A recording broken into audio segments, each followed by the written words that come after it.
আসসালামু আলাইকুম রহমতুল্লাহ।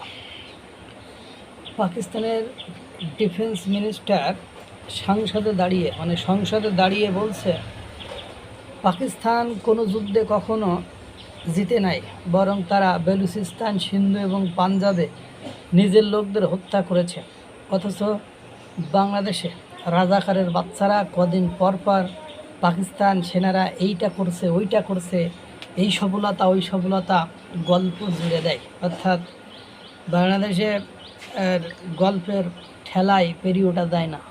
ভারতের এটা করবে ওটা করবে এইসব কথাবার্তা কয়, কিন্তু দুর্ভাগ্য হলো সত্য যে আজ পর্যন্ত পাকিস্তান কোনো যুদ্ধে জিততে পারে নাই, বরং বর্তমান সময়ে এসে তাদের কাছ থেকে আজাদ কাশ্মীর, তারপর বালুচিস্তান লিবারেশন আর্মিদের হাতে তারা পরাজিত হয়ে তারা সেই অংশটি হাতছাড়া করে ফেলেছে। ইতিমধ্যে বালুচিস্তান লিবারেশন আর্মিরা স্বাধীনতা ঘোষণা করে দিয়েছেন, আর আজাদ কাশ্মীর সেই দিকে আগাচ্ছে, কারণ তাদের নেতৃত্বে আওয়ামী আছে।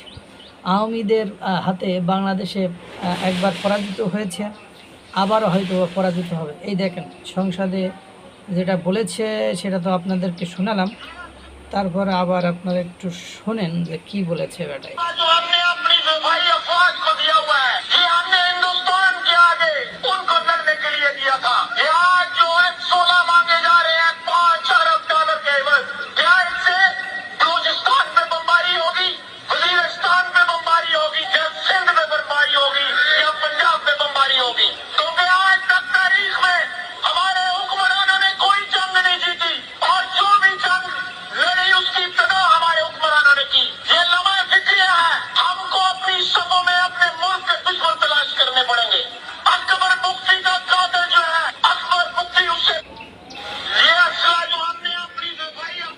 হ্যাঁ, শুনলেন, বলছে আজ পর্যন্ত কোনো যুদ্ধে পাকিস্তান জিতেনি।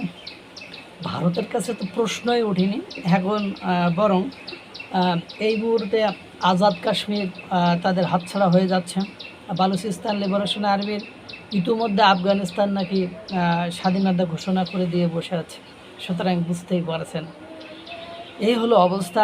অথচ বাংলাদেশে বুঝিয়ে গাল গল্প ঠেলার জোরনে রাজাকারের বাচ্চাদের যে গাল গল্প পাকিস্তান লয়ে যে পাকিস্তানে শহীদ মানে আবু সাইদ হত্যা দিবস পালন করে, তারা আরও কত কিছু করে। মানে আপনারা জানেন যে শিবিরের সভাপতি গেলে কি গান শুনেছে, মুক্তি যুদ্ধে যেসব মুক্তি বাহিনীরা অংশগ্রহণ করেছিল তাদেরকে ভণ্ড, মানে কুচক্রী, প্রতারণাকারক, বিশ্বাসঘাতক বলে গান গেয়েছে।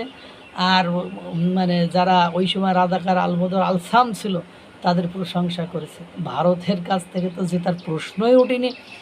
এমনকি তারা নিজেদের দেশের মানুষ পাঞ্জাব, সিন্ধু, বেলুচিস্তান, আজাদ কাশ্মীর অঞ্চলে হত্যাকাণ্ড চালায়, সেটাই বরং পারে। কিন্তু এগুলো করতে করতে আজ তারা আজাদ কাশ্মীর, তারা বালুচিস্তান এগুলো হাতছাড়া করে ফেলেছে। এখন পাঞ্জাবে ইতিমধ্যে আপনারা জানেন যে মুখ্যমন্ত্রী সে তার অঙ্গরাজ্যের ঐতিহ্য ফেরানোর জন্য হিন্দুদের 1947 সালের আগে যে হিন্দুদের নামে যে প্রতিষ্ঠানগুলো ছিল সেই প্রতিষ্ঠানগুলোর নাম আবার পরিবর্তন করতে শুরু করেছে।